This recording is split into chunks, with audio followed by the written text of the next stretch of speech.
এই যে শুনছেন, সাদা কাফন ছাড়া আপনার আপন বলতে কিছুই নাই। হকগুলো এই স্বার্থের কাঙ্গাল, বুঝলেন? এই স্বার্থ ফুরাই গেলে গা হকগুলি আপনার সাইডা চলে যাবো গা। আর যখন হকগুলি আপনার সাইডা যাইব, তখন দেখবেন আপনার এই সাদা কাফনই একমাত্র আপন হয়ে থাকবো। তা বা কয়দিন কন? আহারে জীবন, কিসের লাগা এত কিছু করতেছি? এরই নাম কি জীবন? এই আছি, এইটাই ফুটুস ফুটুস। কিছুই তো আমার লোকে কবরে যাইব না। না যাইব আমার শখের মোবাইল ফোনটা, না যাইব আমার শখের গাড়িটা, আর না যাইব আমার শখের বাড়িটা। কিছুই সাথে যাইব না।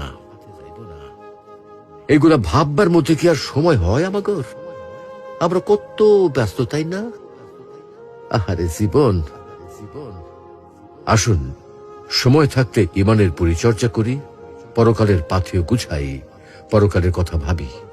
আল্লাহ আমাদেরকে ইমান চর্চার তৌফিক দান করুন। আমিন।